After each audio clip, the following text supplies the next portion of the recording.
तो hello and welcome दोस्तों, स्वागत करते हैं आपका एक इस बेहतर से सेशन में। आज की इस वीडियो में देखेंगे जो पॉकेट जीके का हम क्लास शुरू किए हैं इकोनॉमिक्स का, ठीक है ना, अर्थव्यवस्था।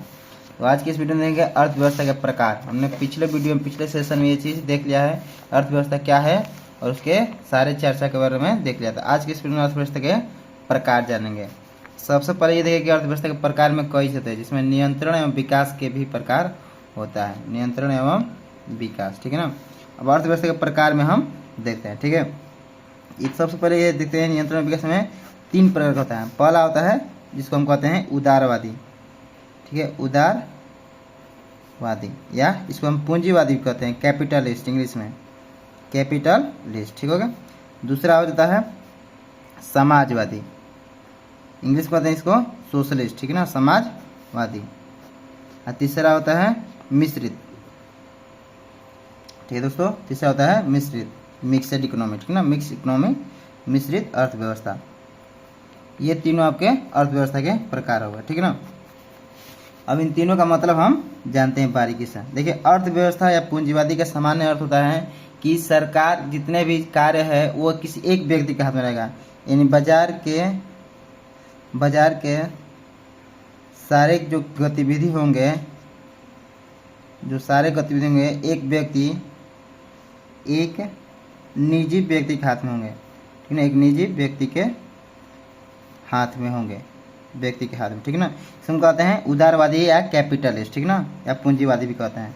हालांकि देखिए, भारत में 1991 से ये इस पर विचार किया गया और इस चल रहा है, ठीक है ना। वर्ल्ड बैंक ने अपनी जो आर्थिक मंदी आई थी उसके बाद में भारत में पूंजीवादी शुरू हो गया, ठीक ना, 1991 से। देखिए, इसके जो है इसमें सारे जो हाथ में किससे होता है, कैपिटलिस्ट में होता है। हालांकि भारत में ये अभी नहीं है, ये शुरू किया गया था 1991 से, ठीक है ना।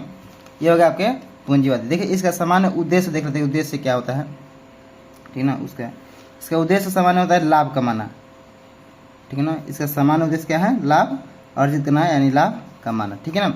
आई होप कि ये पहला समझ में आएगा उदारवादी क्या है। चलिए हम नेक्स्ट समझते हैं आप समाजवादी। इंग्लिश में देखने इसको कैपिटलिस्ट कहते हैं, ठीक है ना, सॉरी सोशलिस्ट कहते हैं। तो समाजवादी का सामान्य अर्थ होता है कि समाज का कल्याण करना, समाज का, आप लिख भी सकते हैं इसी तरह, सिनॉप्सिस बनाकर आप याद कर सकते हैं, ठीक है ना। समाज का कल्याण करना यानी सामान्य अर्थ होता है कि सरकार के सारे बाजार के सारी गतिविधि, सरकार या बाजार के सारी गतिविधि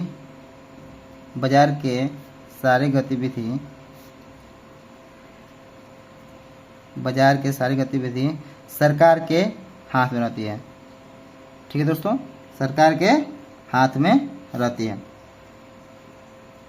इसका उद्देश्य क्या हो गया, उद्देश्य इसका होता है कल्याण करना। आई होप कि ये दोनों चीज़ें आपको समझ में आएगी। उद्देश्य क्या है, कल्याण करना, इसका उद्देश्य क्या है, लाभ कमाना, ठीक है। अब इसके बाद नेक्स्ट है मिक्स इकोनॉमी, जिसको हम कहते हैं मिश्रित अर्थव्यवस्था। देखिए, मिक्स इकोनॉमी का सामान्य अर्थ होता है कि समाजवादी, ठीक है ना, समाजवादी और प्लस में पूंजीवादी, दोनों साथ साथ चलते हैं इसमें, दोनों समाजवादी प्लस पूंजीवादी, ठीक है ना, कैपिटलिस्ट, दोनों साथ साथ चलते हैं इसमें। इसको कहते हैं हम लोग पूंजीवादी, ठीक है ना। ये दोनों कहते हैं हम लोग मिक्स इकोनॉमी। हालांकि देखिए, भारत में ये दोनों पाया जाता है। भारत की अर्थव्यवस्था अगर पूछेगा, भारत प्लस रूस की अर्थव्यवस्था, ये दोनों पाया जाता है, ठीक है ना। भारत में कौन सी है, तो मिश्रित इकोनॉमी, मिक्स इकोनॉमी है, ठीक है। तो आई होप कि ये तीनों चीज़ अर्थव्यवस्था के प्रकार ये समझ में आएगा। चलिए हम पॉकेट जीके में देख लेते हैं ये क्या लिखा गया है, ठीक है ना। सेम लैंग्वेज देखिए बदल दिया गया होगा, लेकिन सेम यही लिखा होगा। चलिए देखते हैं, स्टार्ट करते हैं। तो ये रहा पॉकेट जीके में। देखिए, अर्थव्यवस्था के प्रकार, नियंत्रण या विकास या आय या वैश्विक संबंध का आधार पर, ठीक है ना, ये है। अब है उदारवादी या पूंजीवादी, ठीक है ना, कैपिटलिस्ट इकोनॉमी। इसमें देखिए सामान्य क्या कर रहा है, पूंजीवादी अर्थव्यवस्था में पूंजी एवं उत्पादन के साधन, ठीक है ना, निजी बोले ना, एक व्यक्ति या निजी स्वामित्व के हाथ में रहता है। सामान्य वही हो गया, प्राइवेट के हाथ में रहता है या निजी स्वामित्व के हाथ में रहता है। तो आई होप कि ये चीज़ें देखिए, इसमें बाजार अर्थव्यवस्था कहा जाता है इसको, ठीक है ना। ये नियंत्रण एक व्यक्ति के हाथों में रहता है, ठीक है। चलिए देखते हैं इसमें इसका उद्देश्य क्या होता है, ठीक है ना। इसका व्यवसायिक फर्म या प्रतियोगिता इसमें देखी जाती है, ठीक है ना। प्रतिस्पर्धा के कारण उपभोक्ता पास वस्तुओं के चुनाव की स्वतंत्रता होती है, ठीक है ना। The wealth of America, Britain, France आदि विकसित देशों में अर्थव्यवस्था उदारवादी, ठीक है ना, पूंजीवादी अर्थव्यवस्था है। पूंजीवादी अर्थव्यवस्था का उद्गम स्रोत एडम स्मिथ द्वारा प्रकाशित द वेल्थ ऑफ नेशन 1726 द्वारा माना जाता है, ठीक ना। अब दूसरा हो गया हम लोग को समाजवादी, ठीक ना, समाजवाद पढ़े। देखिए इसका मतलब समाज व्यर्थ में होगा। समाजवादी अर्थव्यवस्था में उत्पादन के साधन, ठीक है ना, उत्पादन के साधन समाज का नियंत्रण में होता है, ठीक ना, यानी सरकार का हाथ में होता है। उत्पादन साधन जैसे भूमि पूंजी आदि का प्रयोग निजी लाभ के लिए न करते हुए सामाजिक उद्देश्य, ठीक है, सामाजिक उद्देश्य लोगों के कल्याण के लिए करती है। आई होप कि ये दोनों चीजें समझ में आएगा, ठीक है ना। कार्ल मार्क्स और महात्मा गांधी भी दोनों इसके समर्थक थे, ठीक है। तो ये देखिए 1818 कार्ल मार्क्स जन्म होता है, 1813 में उनकी दास कैपिटल में उन्होंने इस बात का वर्णन किया है, ठीक है। आई होप कि ये छोटी छोटी चीजें आपको समझ में रहेगा। देखिए भूतपूर्व सोवियत संघ तथा 1995 में चीन की अर्थव्यवस्था का इसका अच्छा उदाहरण है, ठीक है ना, चीन इसका अच्छा उदाहरण है। देखिए मिक्सड इकोनॉमी से हुए मिश्रित अर्थव्यवस्था पूंजीवादी एवं समाजवादी, ठीक है ना, दोनों वही हैं। जॉन मेनार्ड कीन्स के विचारों से ये क्या है, प्रेरित है।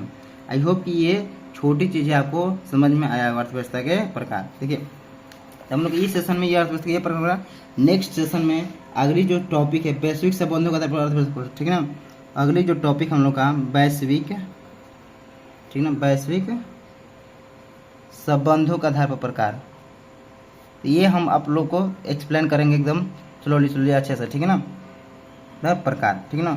तो आपको ये सेशन कैसा लगा कमेंट बॉक्स में जरूर बताइए, और कुछ भी डाउट रहा होगा तो कमेंट बॉक्स में तो जरूर बताइए। तो आज की इस वीडियो में इतना ही। नेक्स्ट वीडियो के चैनल को सब्सक्राइब जरूर करें। तो धन्यवाद दोस्तों।